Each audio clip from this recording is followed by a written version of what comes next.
Hey there. Welcome to the Oklahoma On Stage podcast. Come on in and sit a spell. We're going to talk a bit about some theater folk and the magic they're making.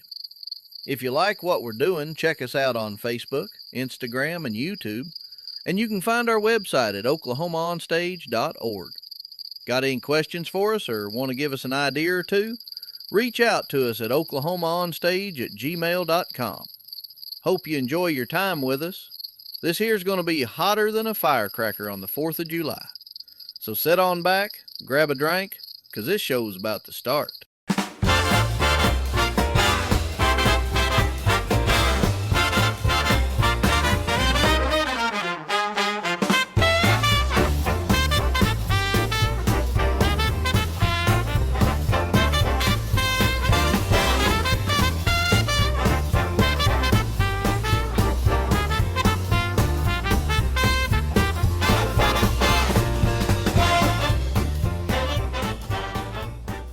Welcome back, everybody, to Oklahoma On Stage. As always, I'm Tim, your host.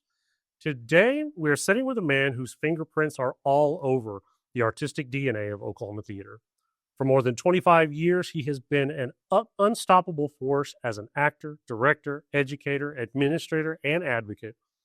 From leading the Pollard Theater for 2 decades to shaping the next generation at Oklahoma City University as the Associate Dean of Theater, his work has influenced stages, classrooms, and communities across the state.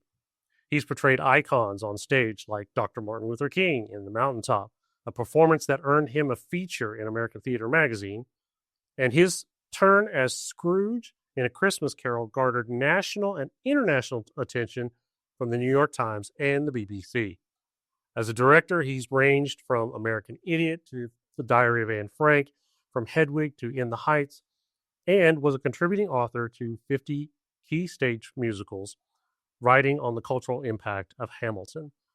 But beyond the resume, he's a storyteller with a mission to expand equity, representation, and humanity in American theater. Oklahoma On Stage family, please join me in welcoming W. Jerome Stevenson to the podcast.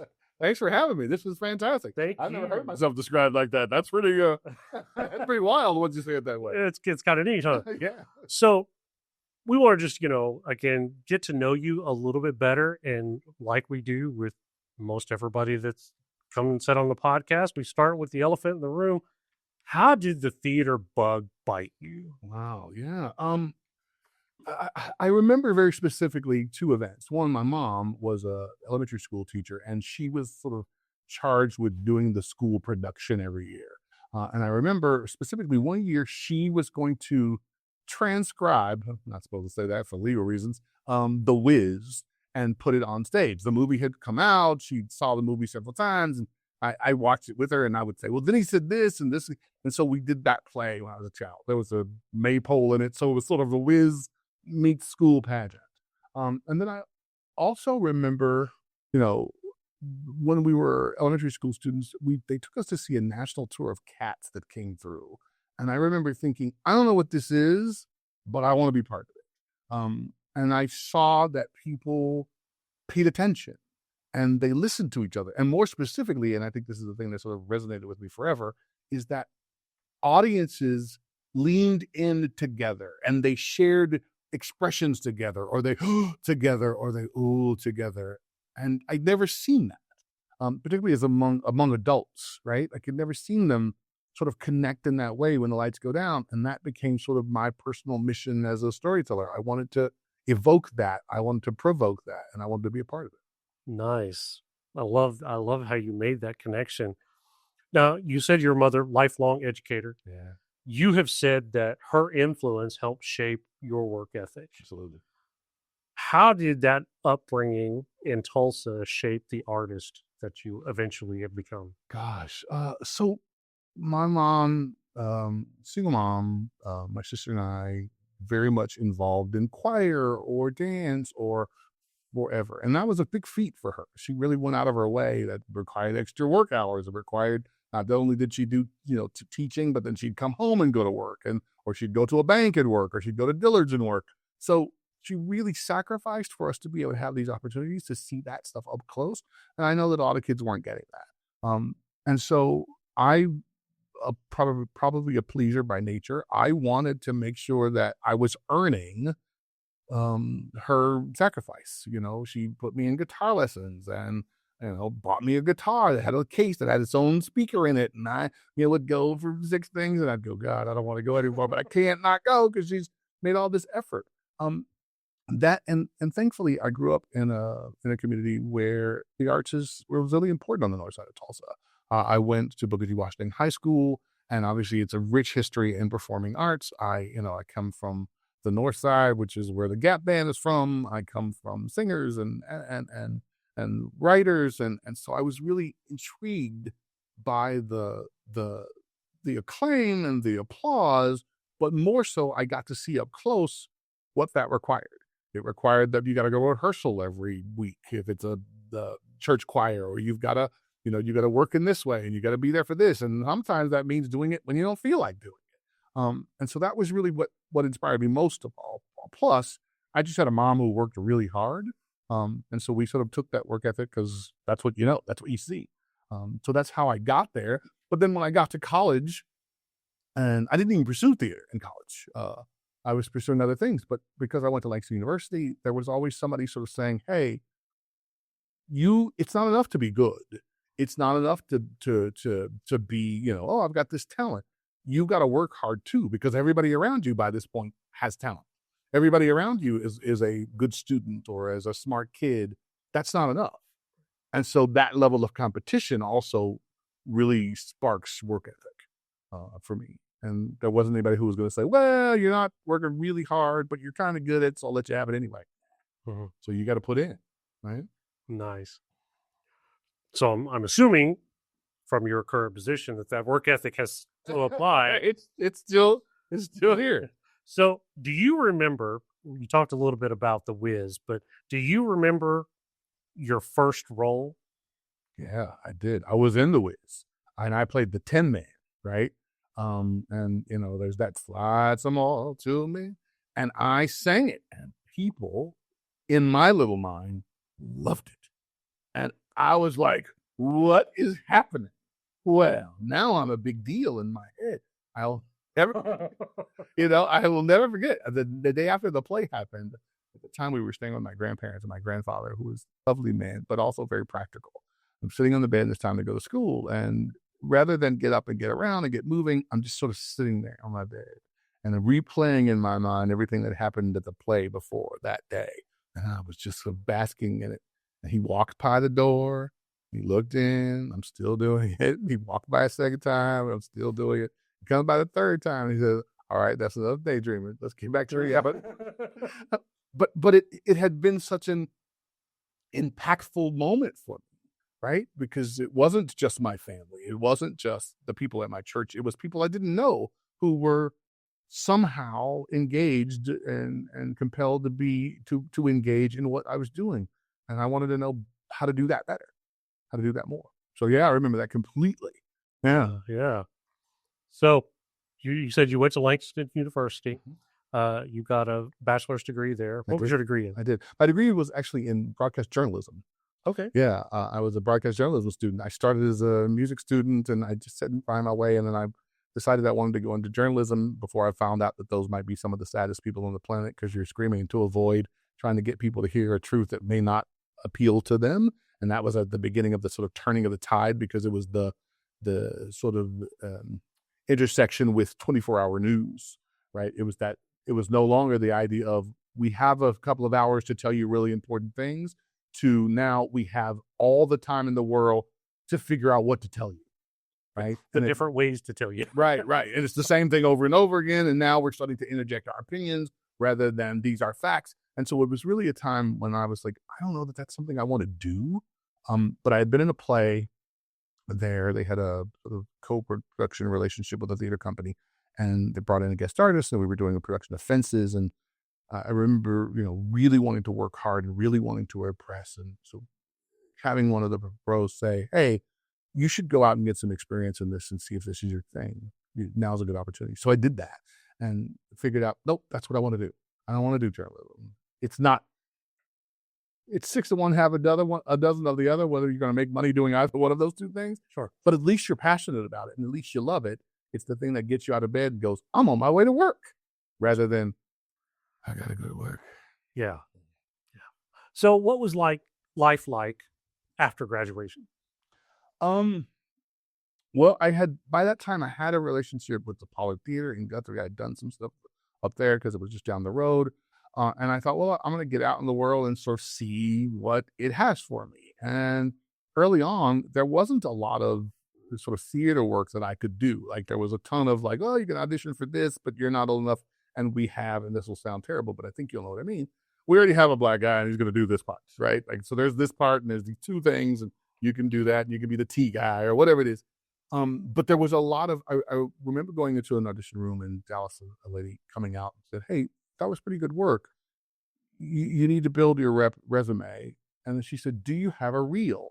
And at that time, the people that I knew said, you always say yes. And I said, of course I have a reel. What kind of reel are you looking for? And well, we want your voiceover stuff. So I went and made a tape with some equipment that a friend of mine had. And, that kind of made up copy, and you do that. But it landed me, some voiceover work. And so then all of a sudden you're doing John's Barbecue is delicious, whatever it is. Right. And then, that leads you to the next thing. And what I discovered really quickly is it wasn't, at least in my mind, it wasn't the quality of my work, but it was the nature of my work ethic. It was the way that I worked in the room. It was the way that people got along with me, and that I went along to get along and wasn't problematic and was on time and all those things. And that led to more and more things.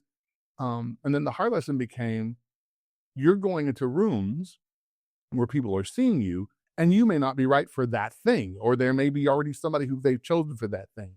But if you take all that work ethic in you and all that good-naturedness and that kindness, what you ultimately do is find yourself on their lips. They go, that guy that we saw, who is that kid, right? And so that was what sort of helped me find my way into different gigs. And you find yourself doing a gig at Jubilee, or you find yourself doing a gig, at the theater center or whatever it is. And then I got a call. I had worked internship at Pollard, and they were like, hey, you want to come back and do this, the music directing thing? And I was like, sure, I'll music direct your show again.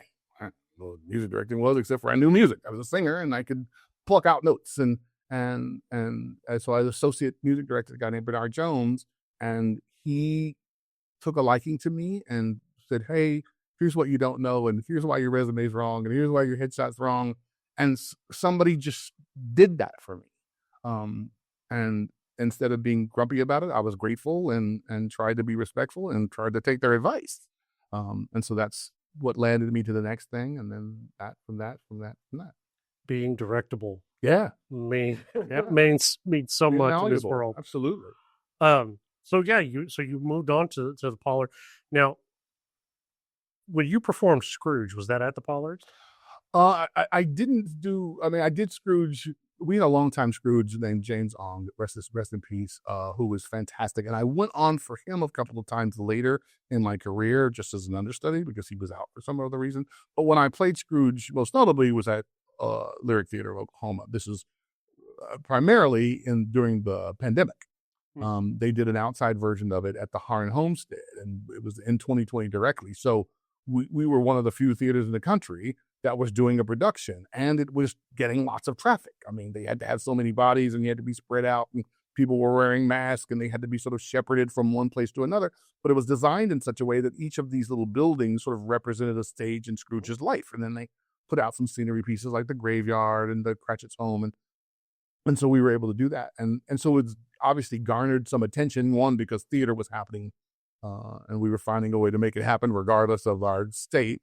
But also because thankfully it's the folks at Lyric, and so everybody's committed to making it really good. So it's a good production as well. Sure. So it made it very memorable. And I love, full disclosure, I love that show. I love A Christmas Carol. I love that story because it is such a story of, one, obviously it's about redemption, but it also reinforces one of my adages, which is, and I use this example, but I'll have to explain it. I always say in work with actors, I say, Hitler can't be a monster. And then we go, what does that mean? And I say, well, if he's a monster, then he's not like us. He's far removed from us. And the challenge with theater and the value of theater is that we can show each one of us that if you're not careful, this is the path you're on, right? And that person, it's not impossible for you to go from this to that. Just like with Scrooge, it's not impossible. He's not just mean. He's a guy who was hurt. He was a guy whose dad didn't want him at home. And so he ended up in this boarding school and he ended up alone. And then he dates this girl and he's crazy about her. And he thinks the best way to keep her is to buy her stuff. Well, to buy her stuff, you got to work. And because he's working, he can't spend any time with her. And it makes her resentful and that breaks them up. And now, rather than ever have his heart broken again like that, he is now going to be cold and and cordoned off and put his armor up. Well, we've done that. I've done that in my own life. And I've gone, my feelings got hurt. So rather than expose my feelings again, I crossed my arms and went, no, never mind, I'll do it by myself. So that road is a road that I could be on. So every time I'm able to do that show and remind people that he's not that far removed from who we are, what we have to do is see in ourselves, this is how I could get there, and this is how I combat that. So I love that show. Wow. That's awesome. So 20 seasons. How did you get the gig as the head of Pollard? Golly. So I had been out and sort of doing odds and ends and sort of piecing together work. And I came back there and worked in 95 to do music direction for a show. And then I sort of did project after project after project. And I was working odds and ends around town. And then as I was actually going back to finish my undergraduate degree. And as I was finishing that, I was like, well, the next thing is I'm going to go and do X, Y, and Z. But at that time, the producing artistic director was retiring and leaving. And the board president had a meeting with what was then the box office manager and the managing director. And they said, we've got an unconventional idea, but we know who might be able to see this place for what it is and to be able to take it to the next generation of story and build a new audience. And what I heard of the story, I wasn't there. But he later said, yeah, that's kind of how it went. The then board director said, who is it? And they said, well, it's Jerome. And he sort of went, what? Like he's a kid. He's a kid. He didn't know. He says, yeah, but he gets the whole piece and he's a bridge builder and he's growing as a director. And so they really advocated for me to do this job. I wouldn't have thought I was the guy to do it. Nice. Right. But then I was able to have a company, because at that time it had a resident company, which was not even heard of anymore in the late 90s. Somebody was doing a resident company where the actors worked at the theater. You job everybody in, right? You have an administrative team and then you hire actors for different things. But the Pollard paradigm was this sort of resident company that works there and does all of the behind the scenes production elements, but also served as the acting core company. And I had a great group. Obviously, it was not without its challenges, but they were supportive of the ideas, and we were finding our way to sort of reach the audience specifically, because that was where I feel like I did have value, is I believe in listening to audiences. I believe in hearing. I think theater is a service industry. I think if you're doing it for you, then it's never going to work. If what you're doing is, I want the applause, then that's fine. It'll last. But it's sort of like going to a high school play. People love it and they go, oh, that was great. But I don't want to go. Yeah. I'm going because somebody has made me go, because I'm a friend of the mother of the kids. Right. Right. But we were able to sort of talk to people and say, we want to reach you where you are. We want not to aim theater at you, but to have a conversation with you when these lights go out and we talk about our shared humanity. And that became our focus and mission. It was very mission driven. And sort of that was the vision for what the organization would be. And then I looked up and thought, hey, I've been here for 10 years. And we had grown in our revenues, and we'd grown in our ticket sales, and we'd grown in our donorships. And obviously I had a great team of board members and community leaders who were supportive of me, but I think ultimately they coalesced around whatever vision we had for the organization. And the other piece of that is that we found that artists really coalesced around the idea. We weren't just doing the same plays over and over. We were trying to make new plays and new musicals touch older audiences and also keep new audiences engaged, because, as anybody else, if I'm coming to shows for 20 years, at the end of that 20 years, I'm older than I was when I first started going, and I may not drive out there. So you have to keep that other audience engaged as well. And thankfully, I wasn't just locked into Golden Age musicals or war horses of plays. I read plays every day, and I tried to find things that I thought spoke to me or spoke to my friends or spoke to people who wanted to know more about me or I wanted to know more about them. So that was sort of how that happened. It was shocking and surprising, but I don't think I would have benefited from any path more than I did from that. Oh, I'm sure. Yeah. Definitely. So through all of that, 20 seasons, nice legacy, by the way. Thank you. What's something that people might not understand about running a theater company for that long? Oh gosh. Well, it depends on who you're talking about it. Because I think with artists, with actors and directors and designers, what they forget is that they are in service to someone other than themselves, right? Like we are not in service to other actors. You know, people would come and say, well, these actors would love to do this play. I'm like, great, that's great. Who's coming to see it? Like, and why are they coming to see it? It doesn't serve us to do shows because a bunch of actors or directors like them, because quite frankly, we're comping most of them anyway, right? So for actors, I think sometimes we forget every play needs to serve the audience. I think sometimes you can be trying to build audience with a play, that's for sure, but there has to be a desire to have that conversation. A play's a conversation. And if the audience doesn't want to talk about it, they're not coming to see it. There you go. Right? I think with the audience, what they don't maybe know is that none of it works without their engagement. It's not just about them coming. They have to contribute. The audience is the last cast member of any piece, right? And they tell you whether a moment is funny or whether that resonates.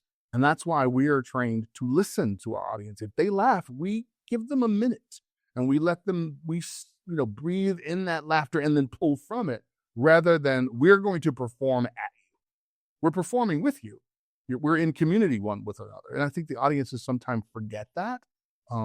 And they might forget or not be aware that the pieces you do should challenge us.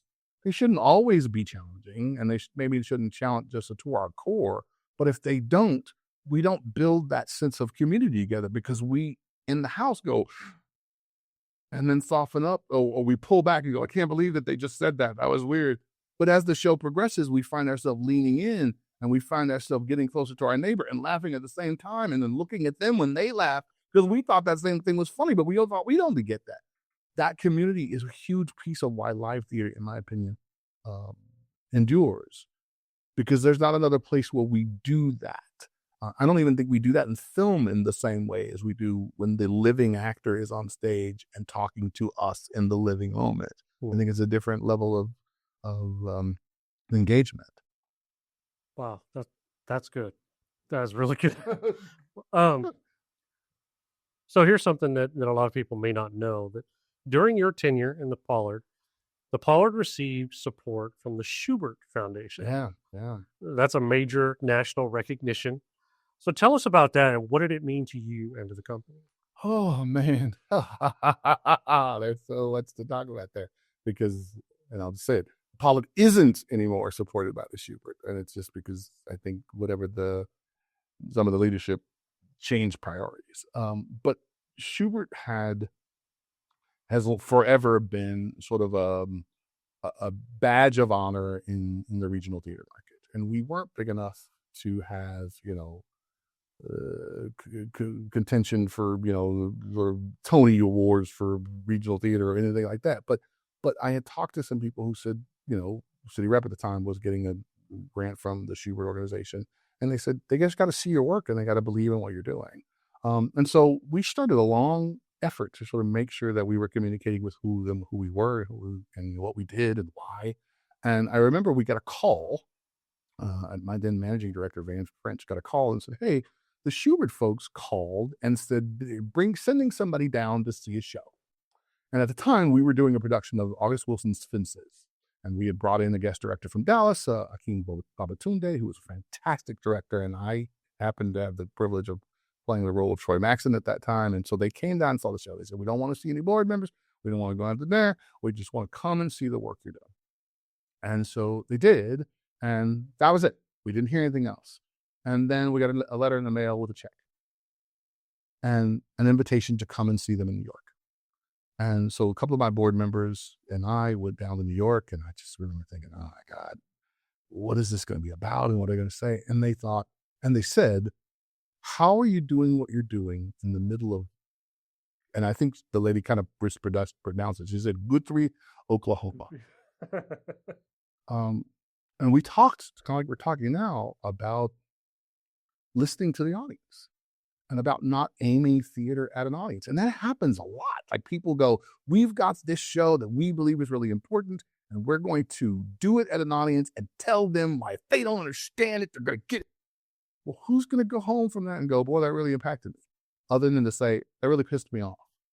That really felt like it was aimed at me, and to say that I'm not a good person, or, but to ask them, what do you think about this? What does your spirit tell you about these people who are different maybe than you, but how they might be the same, or how there might be levels of intersection between them?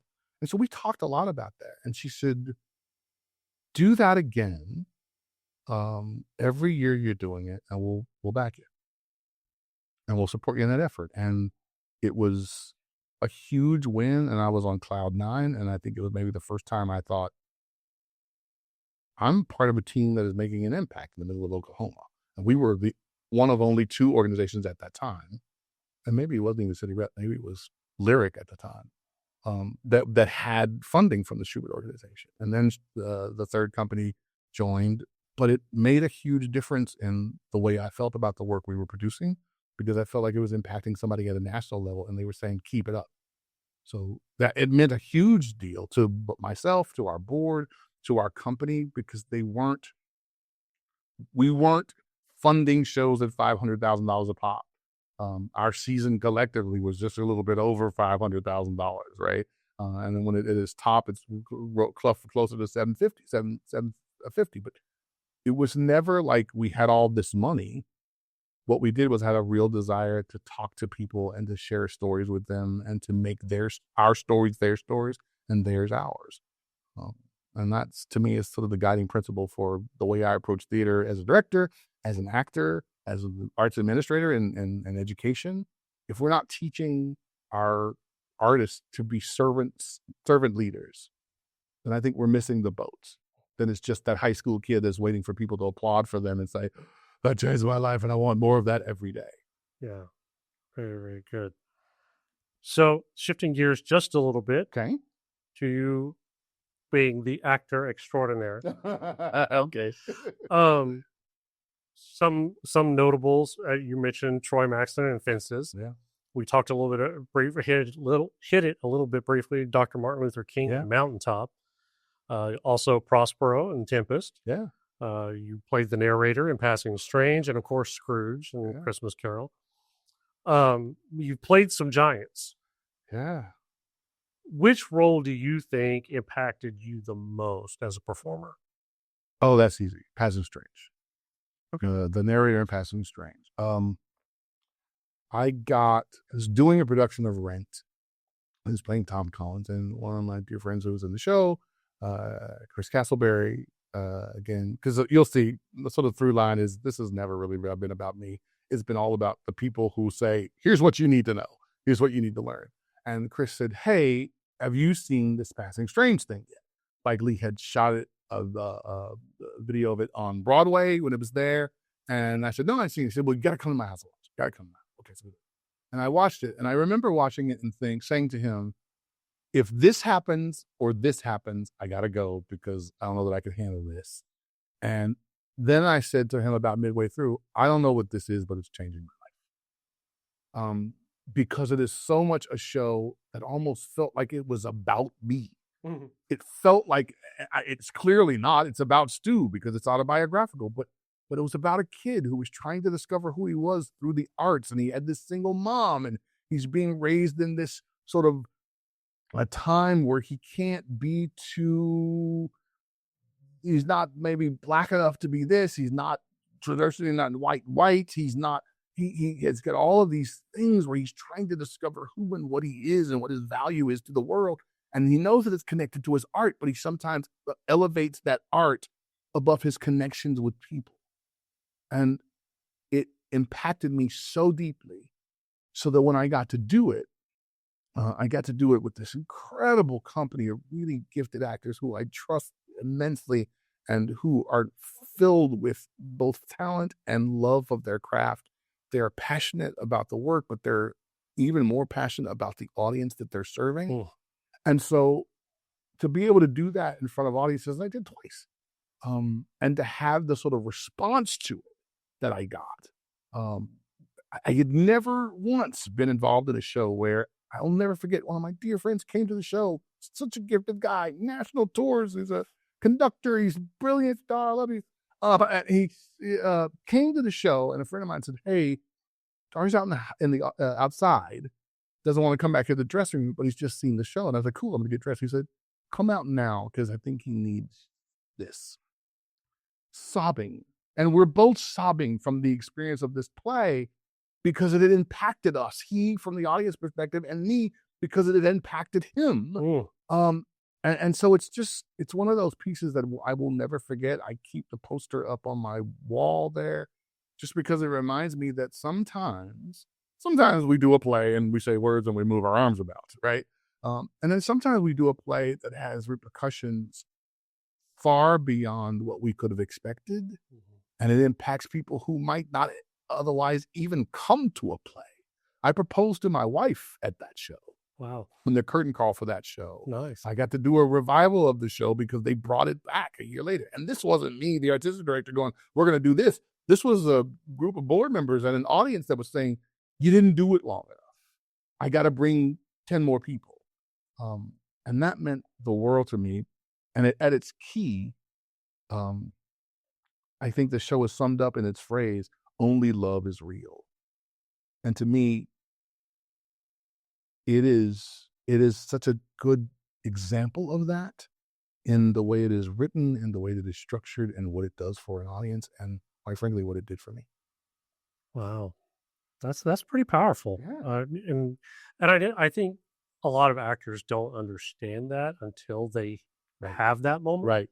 It's kind of like one of the things that I have done for years is I'm a trainer and a teacher, and one of the things you live for is that aha moment. Right. And actors have those as well when they make that connection, not necessarily with a part, with a role, when they make that connection with the audience. Right. Because you could be the most powerful actor in the world and play an amazing role, but if the audience doesn't get it, you're done. Yeah. I mean, The Death of a Salesman is one of my favorites of all time.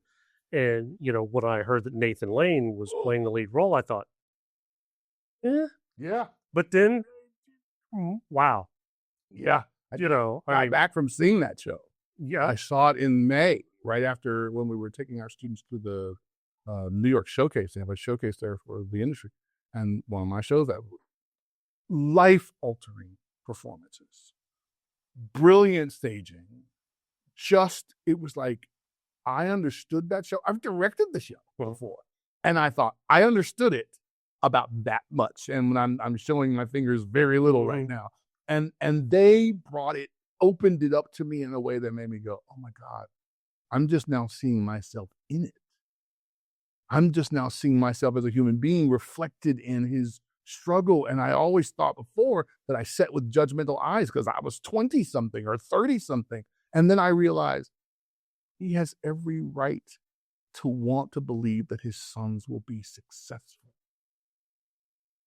It may be too much for them, and it may be unrealistic, but what father doesn't think that about their sons, about their daughters? I understood it and went, "Oh, that's what the play is about." Yeah, I didn't get it. So, and we're older too. Yeah, of different course, perspectives. right? So yeah, and it'll change again in 10 years. Right? I'll go, "Oh, now I get it a different way." Right. Yeah. So your performance in The Mountaintop earned you national attention. Yeah. You had a magazine article written about it and everything. What did carrying Dr. King's legacy feel like night after night? Ooh, ooh.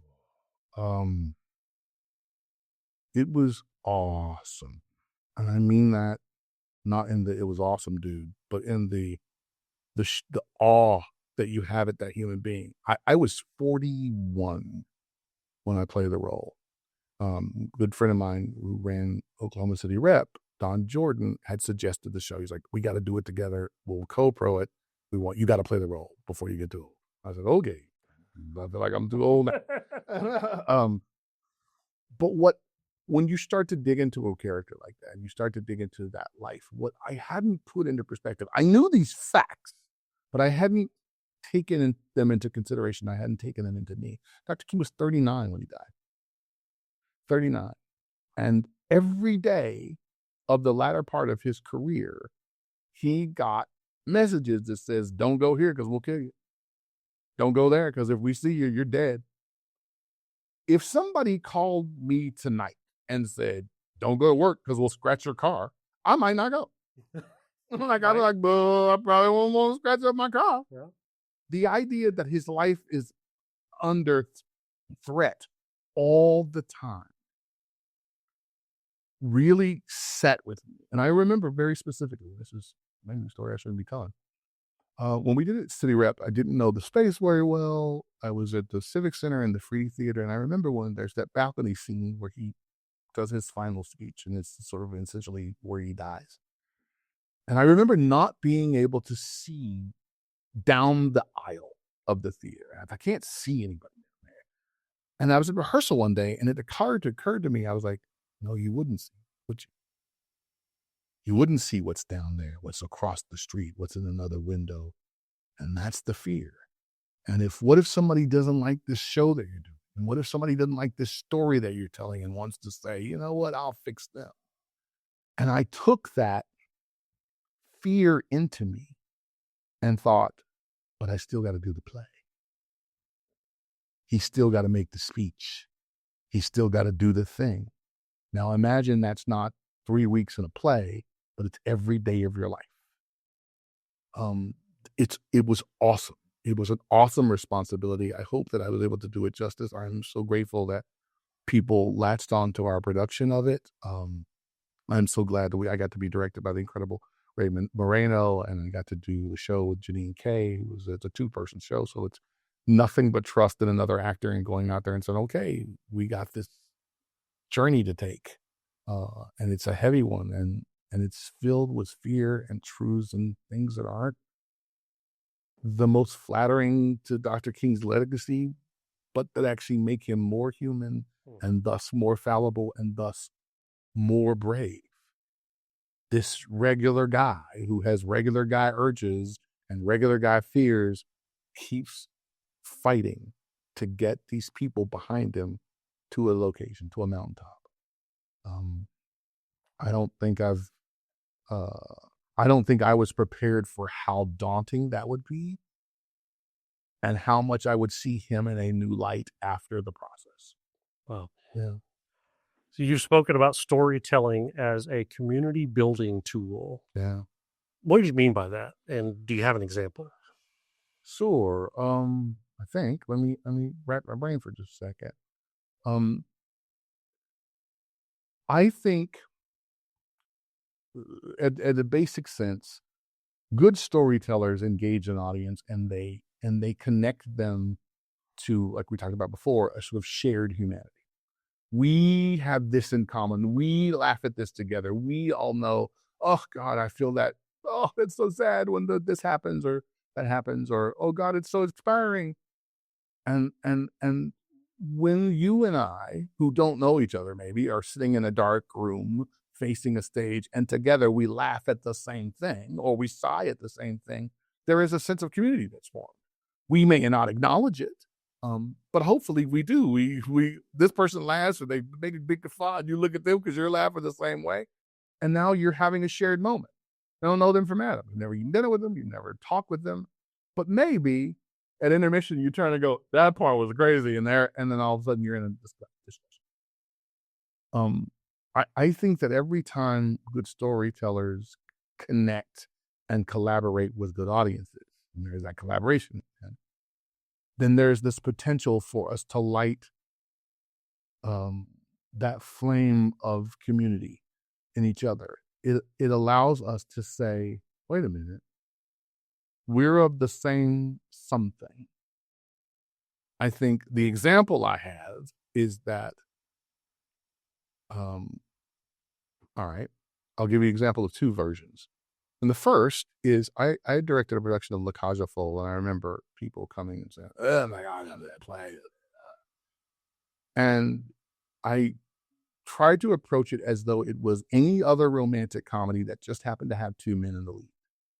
And I remember watching audiences leave or having them say to me, I loved it. And the wife is hugging up to the husband a little bit more because it was ultimately a romantic film, like When Harry Met Sally. It just happened to have two men at the core. And I went out of my way not to make it about lasciviousness because I don't think that's what's there. I think people add that because they think that's sort of a trope of gay culture. And I didn't find that to be true at all. And I thought it made this group of people in this really small town that might not otherwise be interested in that see this community in a new light for a moment. I don't know what it did for them beyond that, but I think that's how it builds community. I think conversely, you can do the opposite. You can say that a good storyteller can make people think you are not the same. You are different than the guy over there, or you're different than that family that didn't come from this country, or you're different than these people. And they can entrench a different shared humanity. They can entrench this is us, and that's you. Mm. We've seen it both be effective for good and effective for ill. I want to be effective for good because I think that will last longer. But I think it is a hard-fought battle, and some storytellers on the ill side are really good at it. Mm. Yes, that is true. Division is a hard thing. It is. It's a hard thing to overcome. It absolutely is. We're seeing that now. So yeah.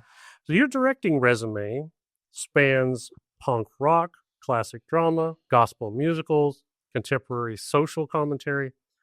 What would you say draws you into a project? It used to be something that somebody would hire me to do. I think as I get older, it's now, do I have something to say about that?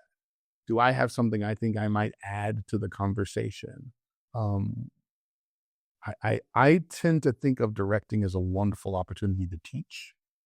It's a wonderful opportunity. Obviously, what you're doing is there to bring a show together, to consolidate all these extraordinarily talented people in one story to tell.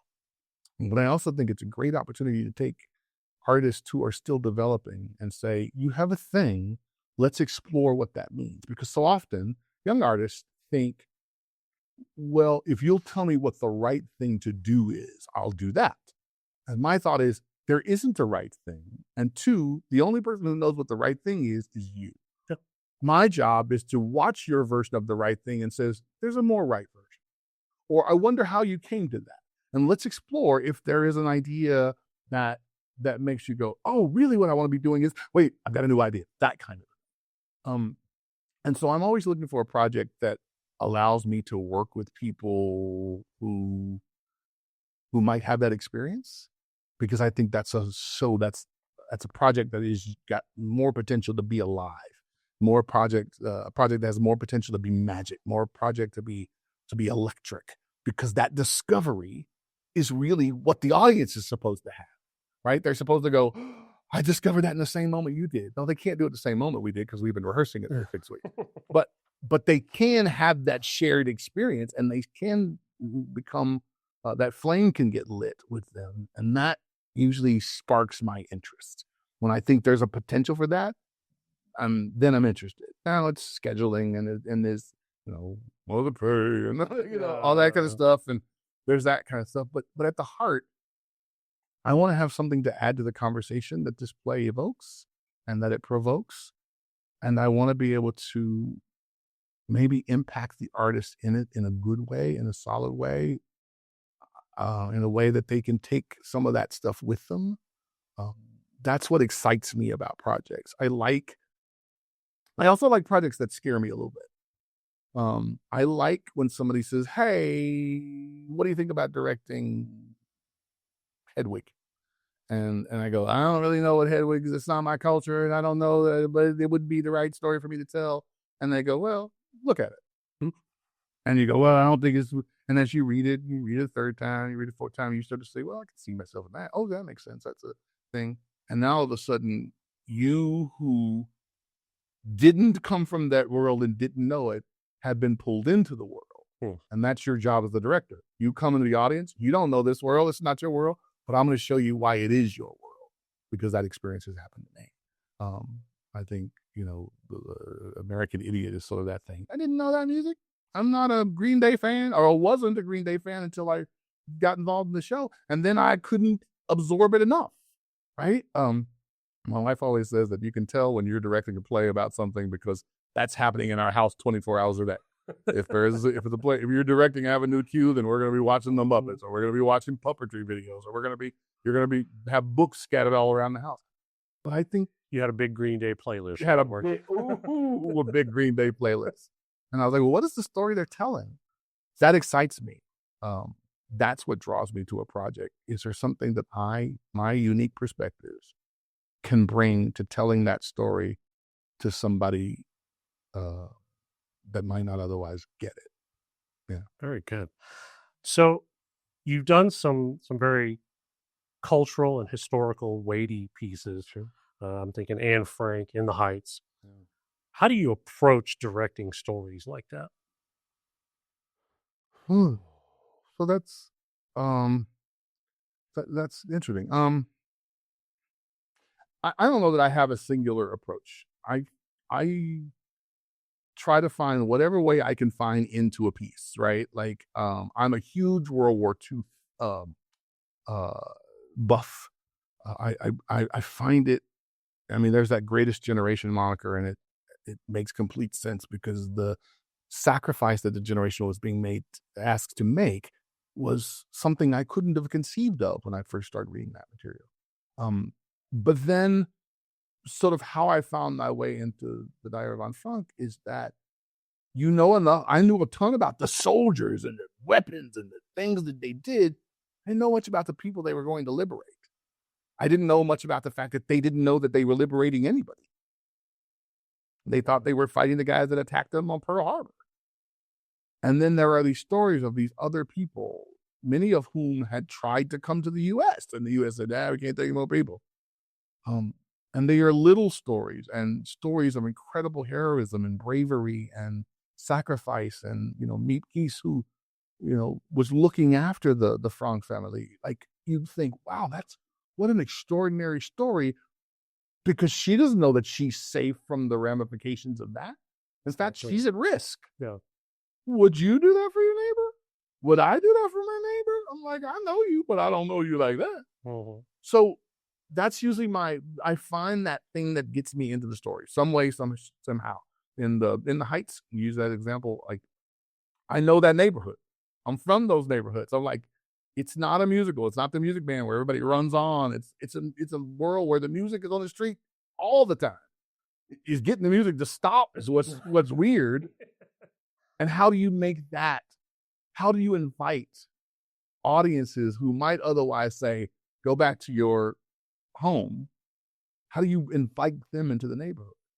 And you go to people who live that experience and you say, would you mind me telling that story? And if they say, yeah, then would you help me? Would you help me understand what is it I don't get? What does this mean as opposed to that? Why is she abuela as opposed to abuelito? Like, what is the difference? I don't know. And I want you to bring me in, and then let me be an ambassador. Let me be a person who takes people on the journey. But all of this insight is yours. So you find your way into a story at its core. What is it? What is it? Not to the people who did it, not to the people who wrote it, but what is it to you? What does this story do for you, Jerome Stevenson, at 35 years old or 45, whatever age I'm directing it? And how can you bring people along with you on that? At the core, I think our storytelling has to be in service to our humanity. Leave the theater and think, I'm better off than I was when I got here. Or I'm better than I think I am, or I could do this better. I could be a better person in that way. If you could find a way to connect those larger themes to that simple idea, how does it impact this guy, this girl, this man, this woman, this day? Then that's a place you want to play, even with those big lofty ideas, because nobody's coming to see it because it's lofty. They're coming to see it because it matters to them. Yeah, I get that. Yeah. I get that. So was there ever a directing challenge that nearly broke you, but in the end made you better? Sure. Gosh, there are so many. I'm just trying to think of a clear example of one. I directed a production of The Curious Incident in the Dawn of the Nighttime. Great job. Yeah, and I just, there was so much to take in. Mm-hmm. There was so much, not just about Christopher and who he is and how he sees the world, but about the complications of the people in his life, in his father. I wanted to bring as much of that story to the audience as I could, but there was so much, it became overwhelming. Like there were moments when I just couldn't wrap my mind around choices, or I couldn't wrap my mind around what does this mean? And specifically in handling Christopher's perception of the world. Maybe I don't use specific diagnoses, but I will talk about stems. I will talk about things that Christopher did that are essential to that story. And you're getting, I had advocates in the room. I had the medical folks in the room that could sort of talk to us about mental wellness and all of these pieces. But all of that's just data. It has to be translated into something that the guy who's never even heard of any of these diagnoses understands. Yeah. It has to be expressed to the mother who can't fathom the idea of a mother that leaves her child for some guy, right? They have to walk away from this story and go, oh, I see who these human beings are. I don't have to agree with them, but I see their humanity and I get it. That's one of those shows that it can be so, you can so wrap up in any of the 50 million or more, I should probably use a prime number, any of the I can't think of a prime number, of the many numbers that of things that are addressed in this show, and break it down to its core elements in a way that reaches people. The physicality of it. How does he see it versus how do we see it? That was the hugest thing for us. Oh, the designer work.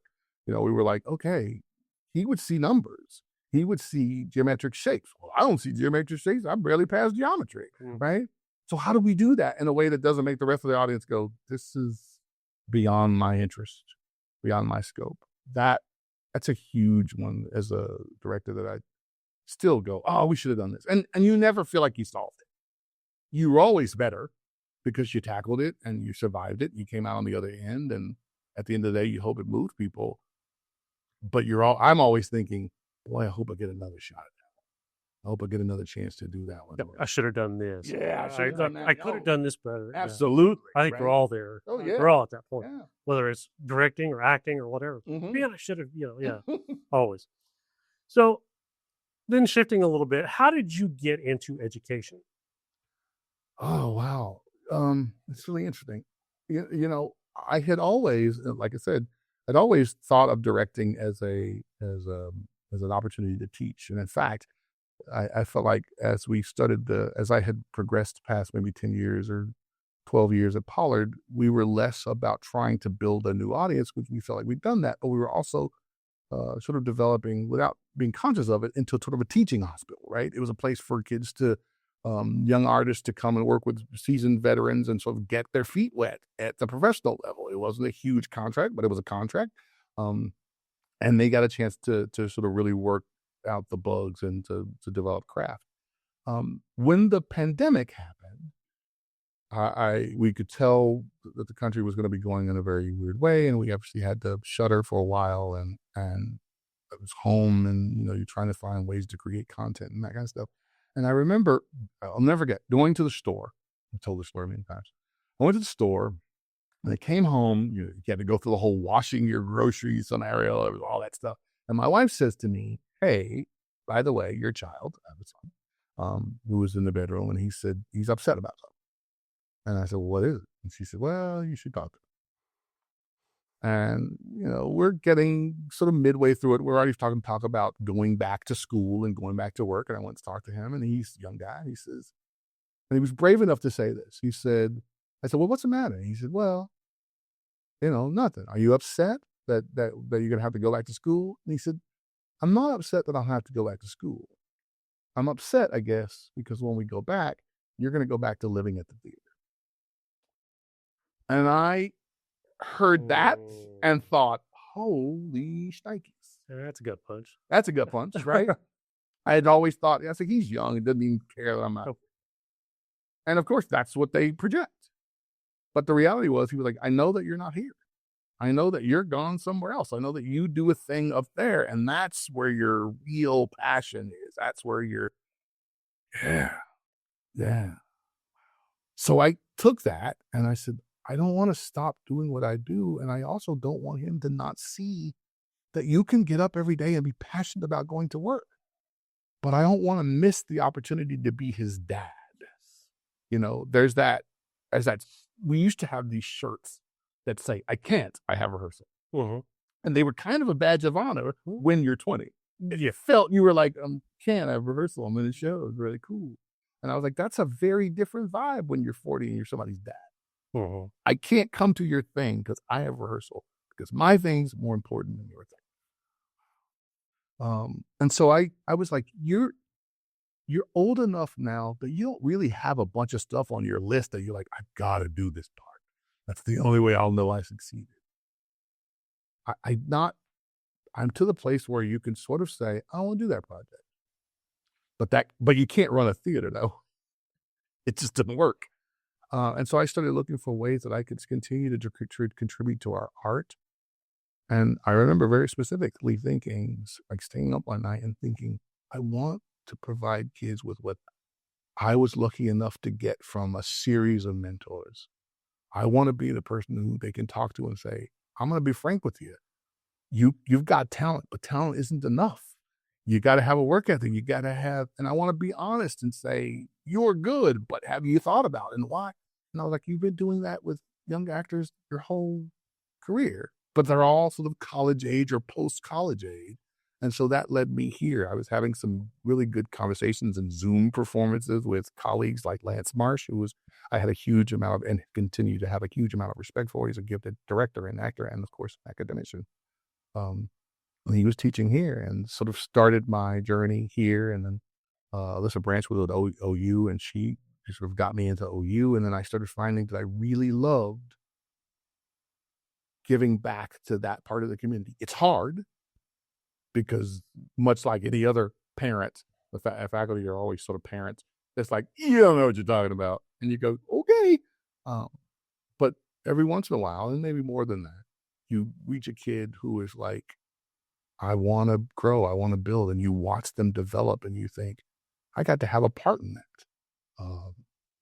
It's pretty fantastic, right? They're a whole new generation of storytellers, and they're diverse, and they're more worldly than I was, and they have more access to more people. They have these tools that are the internet, and they reach audiences that I could have never imagined. But at their core, they have to be great storytellers.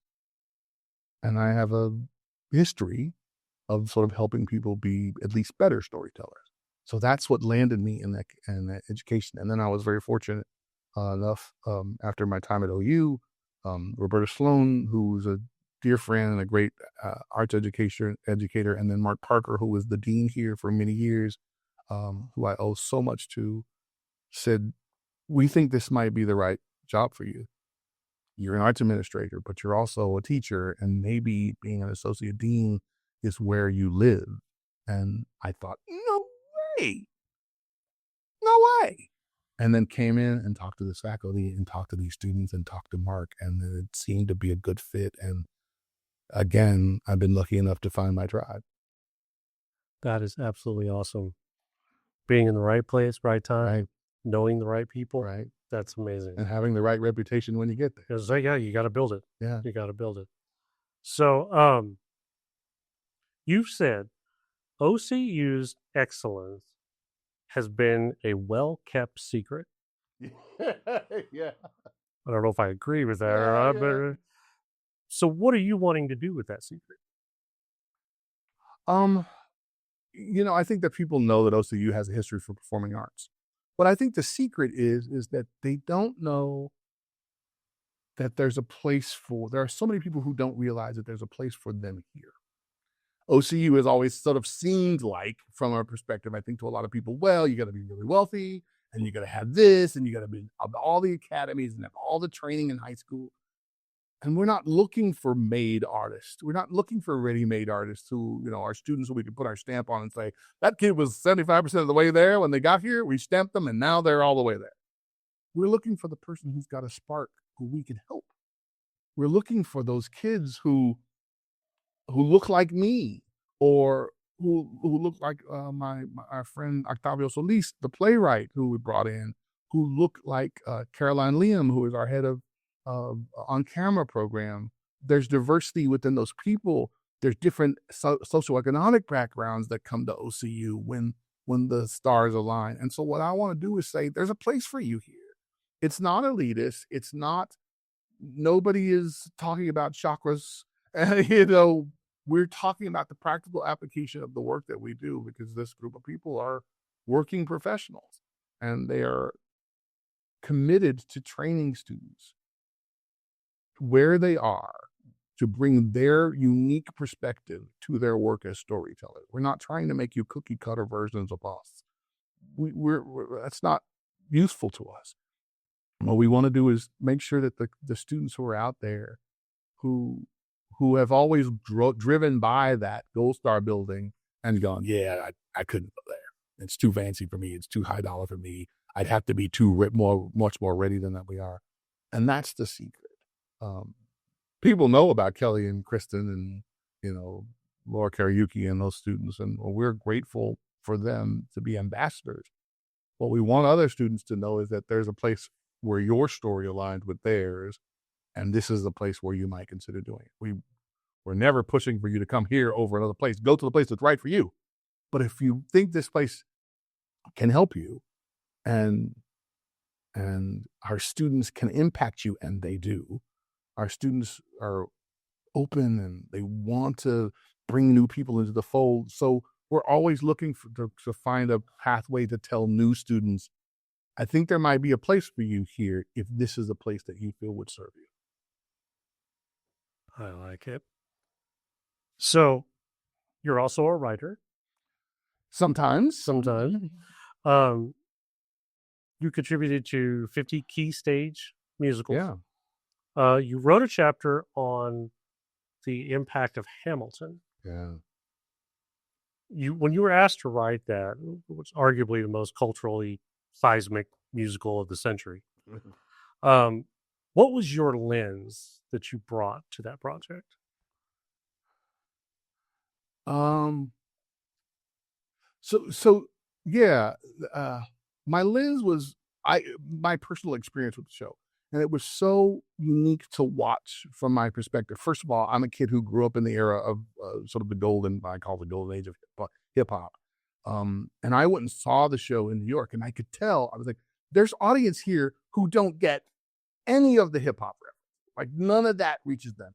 There's a whole nother show that's happening if you're a hip hop fan, right? There are places where you're like, oh my God, that's Biggie's song that he's turned around. And he's saying that because this person is the big, there is Mobb Deep and all this stuff that's in there. Plus, there is this historical element where we're telling this historical story. But then somewhere in the middle, what happens is there is this question from the audience that says, is it right to tell this historical story through this hip hop multicultural lens? That's not what George Washington looks like. That's not what Alexander Hamilton looked like. That's not what Thomas Jefferson looked like. And so I found it fascinating, having seen the show having taken friends with me and say, hey, we should watch the show, see what you think. And have them go, well, I didn't get why they would cast Hamilton that way or they would cast Jefferson that way. And then there were some people who went, I see it instantly what this is. I felt like I could walk a little bit on both of those sides of the fence and sort of help people on one side see what was happening on the other side, and then help the people who were seeing it from a very, hip-hop-y lens to go, I could see why they think that, but here's why it's valuable. And I couldn't articulate that before. So that was sort of what I was hoping I could bring to it. I don't have any idea if that's what happened, because that was sort of my first outing and foray into that sort of writing. But I had a blast doing it, and Robert Schneider, who edited the piece, was great about saying, hey, can we include this? And I really like what we're doing, and let's figure that out. So it was a blast, and it certainly makes me want to sort of try my hand at that again. But it was my first foray, and it was worth the price of admission. Oh, there you go. So what do you think people should understand about Hamilton's story, the impact that it made? Of what the impact of the musical is? Yeah, I think Hamilton reset the paradigm for musical theater storytelling. Yep. Because before there was this sort of golden age of we're going to present these sort of big overblown ideas, but and they're lush and they're sort of classically structured stories, right? With this sort of big epic orchestral pieces and these big voices, but they almost always reflected a certain sensibility, a certain value, a certain, what am I looking for? Sort of the Norman Rockwell version of America, if you will. And Hamilton said, we can tell you this story with these historical elements and give you a perspective about these people and about what they did through our lens. And if you're open with yourself, if you're honest with yourself, you find that these immigrants, these diverse characters, have as great a love for these stories and these characters, these historical figures, as you do. That's our shared sensibility. That's how we relate. This, Lin-Manuel Miranda would always describe Hamilton as this historical figure who was made for hip hop because he had beef with everybody. He got by on the strength of his writing. And he would by the time he described it, you're like, oh yeah, I guess he sort of is like the modern day hip hop. All right. But we hadn't seen it through that lens until he explained it to us. And I think that's the impact that Hamilton has, is it allows us to say, every story has a value, and there are multiple lenses through which to see it. Absolutely. We weren't doing it that way before. Yeah. Right? So I think that's the real impact of that show.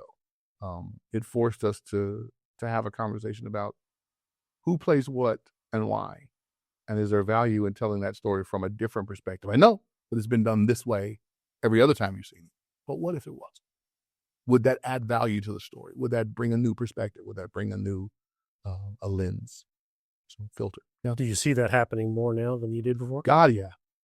Like I see it happening much more. I think we weren't seeing, and I'm trying to think of examples. I don't think that we were seeing a Corbin, is it Corbin Blue? Is that the name? As Evan Hansen before Hamilton. I think we thought, well, this is who played it before. This is how he looks. He is a blank character. All right. But how does this casting change the impact of what that character is and what he said? I see that more and more in our work. I see that. I just got through seeing a fantastic production at Signature Theater in Virginia of Pippin. And the Catherine was a woman of color. And I thought, that plays so differently than I'd ever thought of it, just because you shifted that thing. Just because you shifted what that character looked like. Is that the only way to tell it? Absolutely not. But does it give us new tools in our storytelling? It does. And it's valuable because there is more ways to impact the audience at large by saying, and also we're going to add this lens to it. So I think, yeah, we're seeing it more and more. I think and we should continue to see it. There are places where you can't do that. There are places where it is locked into what it is because that's what it's about. There are lots of places where that isn't what it's about. It's about something far greater than that. I saw I saw an all African American cast of Emma while I was away on this trip, by Jane Austen, an interpretation written by Kate Hamill. So fun, so rich, and I was like, wait a minute, how can these characters are in this book, be transported to the? They can be. Mm-hmm. So yeah, I see more of that, and I think Hamilton kicked that off in a way that it hadn't been done before. And now it's hard to imagine going back to one lens. Very good. So you've also been known as a very strong advocate for diversity, equity, and inclusion. Yeah. You've been a leading voice for DEI in Oklahoma theater. So what progress are you seeing, if at all? And what's still keeping you up at night?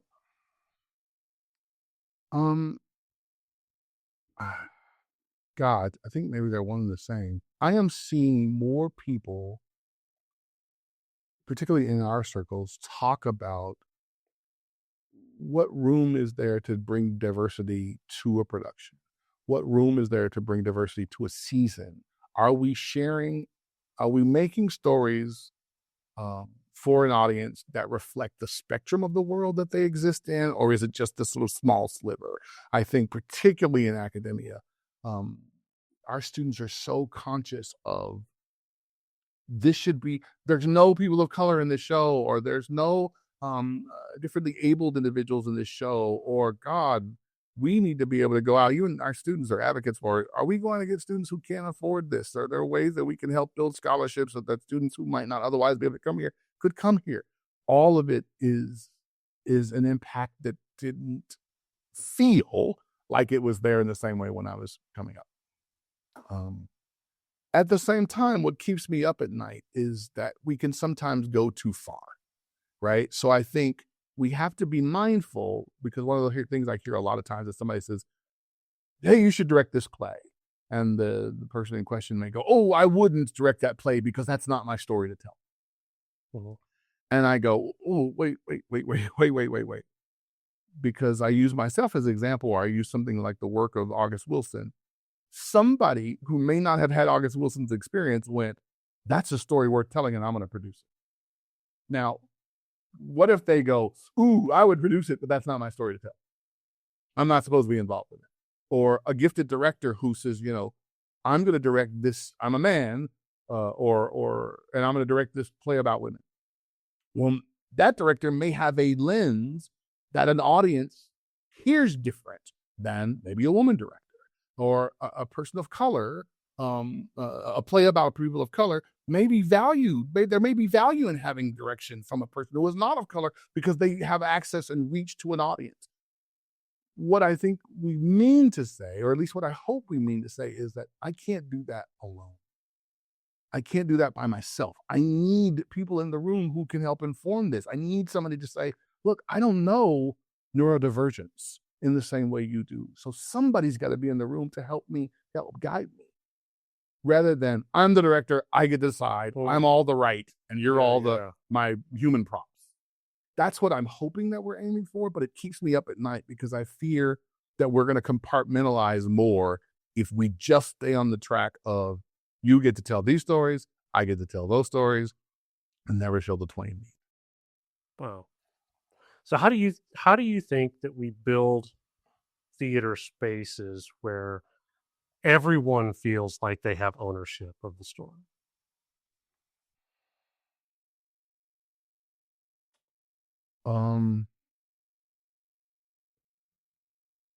I think it starts with an understanding of what the structure of theater is supposed to be in terms of hierarchy. And that's probably not a word that you're supposed to use, or hierarchy.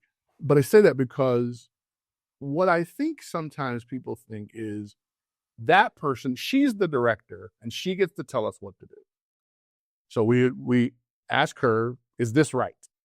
Well, that's not the way this works, right? It works where you bring something and they say, here's what's working and here's what isn't. Everybody doesn't do it always the same way. It may not always feel like stroking or gentleness, but that's sort of what it's set up to be.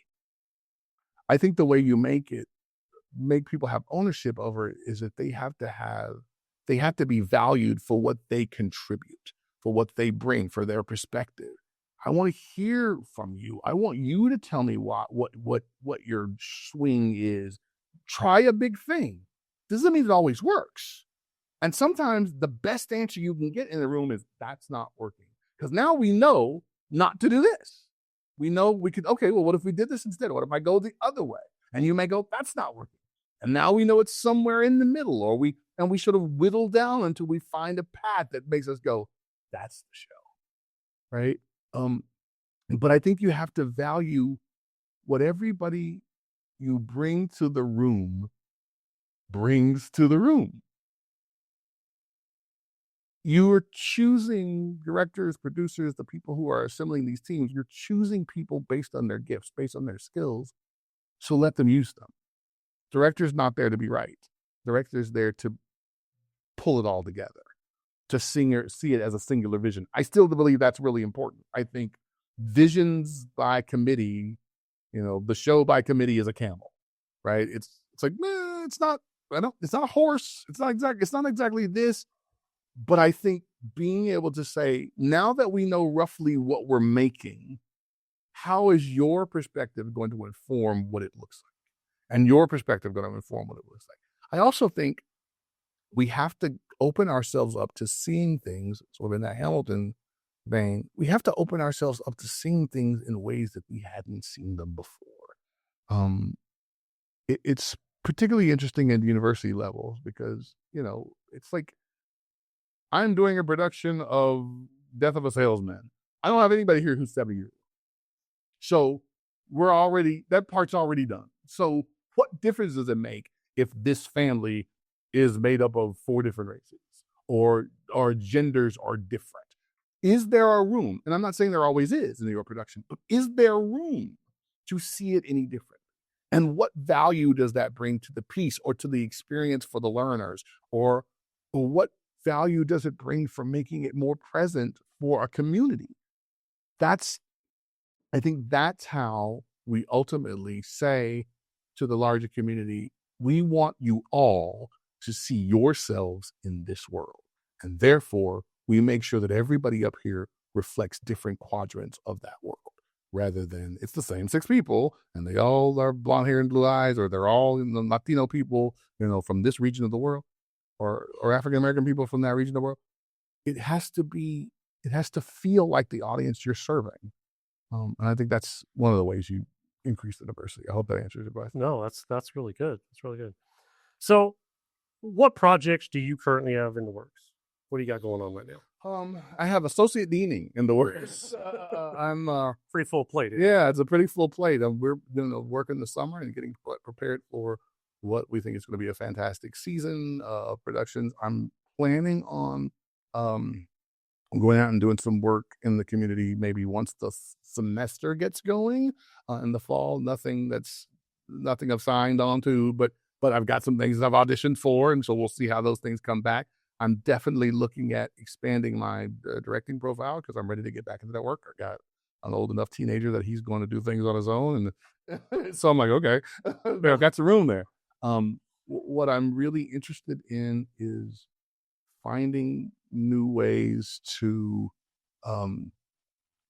bring our student population into intersection with the professional world. And so if I'm going to direct a project, I don't want to take a student director with me. If I'm going to bring a project, then I want students to audition for it. And I don't just mean students here. I mean students all over, because that's really where my bread and butter is. That's where my great joy comes from, is that integration.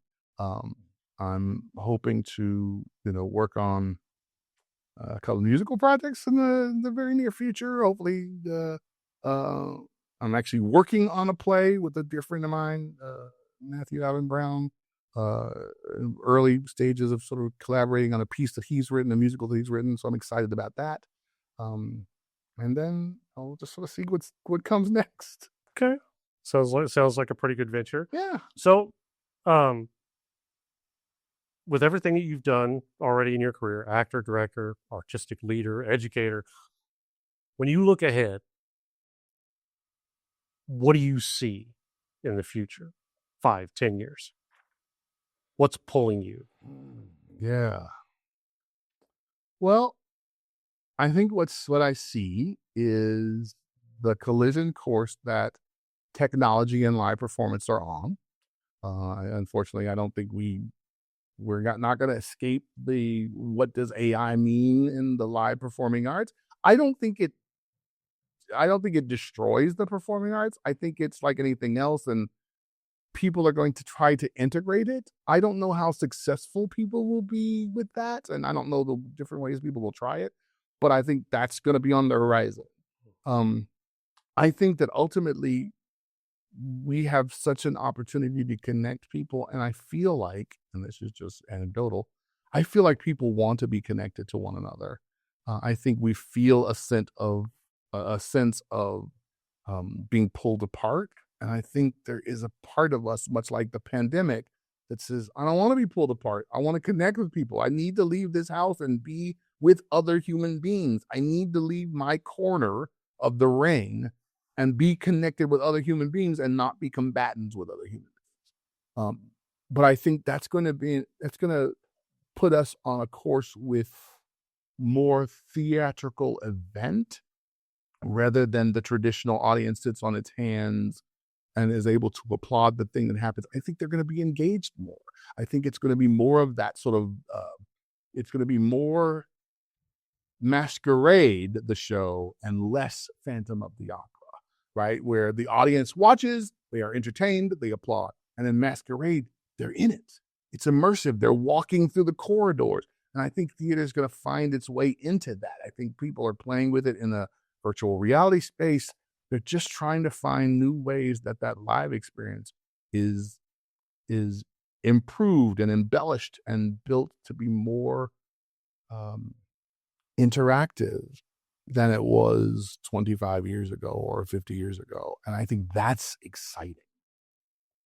I think immersive theater is definitely on the rise. Right. You're seeing a lot more of that. And I think AI is not going anywhere. No, I mean, it's here. You can be afraid of it if you want to, but you're gonna have to learn to live with it. Right. So you might as well learn to use it. Right. And it's a tool like anything else. Right. And so yeah, I agree. Is there a story that you haven't told yet, either on stage or in classroom, film, whatever, that you still feel called to explore? Yes. And I don't know if this is the specific sort of like play that exists or title, but and a part of the reason why the thing with Matthew is so compelling to me is because I'm really interested in exploring this concept of, I don't know how to describe it. If parents don't want their kids to start from zero, you want to help them see, here's what I know already, and I'm going to share this information with you, and I hope that rather than feel confined by it, you will take it and use it as a springboard for the next part of your life. I really want to explore that part because it's fresh, that part of my own development, because it's fresh in my mind right now where I go, God, I wish I would have listened to this. I wish I would have paid attention to the people who say, hey, son, it goes really faster than you think it's going to go. Really take a moment and smell the roses. Those stories about leaving our kids, leaving our communities with all of the tools we have to pour into them for them to move to the next level of their existences are really important to me. I'm not as interested now in rehashing sort of old ideas and this division and that division. But what do we leave and how do we leave it? How is really interesting to me right now. So looking at those products and projects, I find myself more interested in things that you can do that have kids, that impact kids. I don't mean children's stories, but I mean kids that are drawn through a story, right? They did the Sound of Music not that long ago, and it really helped me to sort of see it from a different lens because my 50-year-old brain now goes, oh God, wouldn't you love to be able to tell your kid X, Y, and Z and have them hear it? Those are the stories that are really compelling to me right now. And that's the challenge. Yeah. Have them actually hear it. Have them actually hear you. Yeah. So as we wrap this up, we've been talking for a while now, and that's great. But we're coming to the end of all of this, I try to end every episode that we have with a little light note, very little fun. And I have what are called our curtain call curveballs. Okay. These are kind of just off the wall questions meant to just be zany a little bit, to be the first thing that pops into your head. Okay, gulp. So yeah, it always kind of gives a little bit of anticipation if you take a step back, but it's always a lot of fun. So okay. Again, first thing that pops into your head, doesn't really matter. Okay, so if you could have dinner with any playwright, living or dead, who's at the table? August Wilson is at the table 100%. Understood. What's a role that you would never play again, but you're glad you did it once? Oh, God. I was the narrator in Rocky Horror Show. Okay. It is a piece. A beautiful, fun show. That was an experience, and I'm glad I had it, but I don't need to do it again. That show definitely takes a certain passion. Yeah. Doesn't matter who the character is, it takes a certain kind of person. It does. So, what's a food that you would absolutely fight someone over if they tried to take the last bite? Ooh. Gosh. I'd say mac and cheese. Good mac and cheese, man. Okay. Yeah. You like a good mac and cheese? I do like a good mac and cheese. In fact, I like a good turkey dinner, any of those accoutrements. Yam, sweet potatoes, the greens, all that stuff, dressing. That's the stuff that I'm like, okay, you have my burger and you have my tacos, but you can't mess with my turkey plate. Thanksgiving's a big time for you. Yeah. Clearly. If your life had an overture, what instruments would open it? Bassoon. I say that only because you remember the old Peter and the Wolf? The bassoon was the grandfather? Okay. That's what I hear. Okay. It's kind of like the trombone in Charlie Brown. Right, yeah. Yeah. What is the most Oklahoma thing about you? That I'm originally from Wewoka. I mean, my grandparents lived in Wewoka, and I was sort of, I think, born in that area. So I'm a Wewoka boy. Yeah, okay. What's a piece of advice that you give students that you secretly also need to hear yourself? The most important thing you can do as an artist is be wrong. Wow. Okay. That's how you grow. Absolutely. If you could direct a production anywhere in the world, what stage is calling your name? Oh, gosh. Just because I just left there, Signature in Virginia. Like, that space is so fun. I'd have a blast. I would have a blast there. All right. What's a small everyday joy that you protect at all costs? The thing that resets your soul. Good night, Dad. Yeah, that one hit right there. Okay. What's a hobby or obsession that you have that absolutely no one would guess? That's a great question. I love a good story-driven video game. Like The Last of Us, or they're just, and I'm a fan of D&D. I wasn't always, but my wife made me a fan of D&D. I love that kind of story. Do you play? I do. I've Dungeon Master. I haven't gotten to play very much, but I DM from time to time, and I love it because that idea of yes and is put to the test. Oh yeah, in that experience. Yeah, very much, very much. You have one day with zero responsibilities. What are you doing with the day? I'm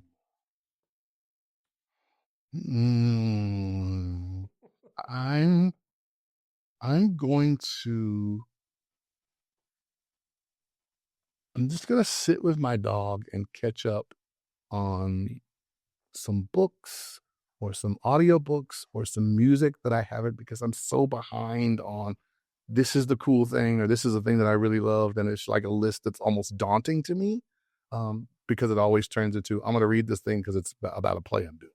But just the thing that is a stupid book about a hero and a thing. I'm like, bring it on, right?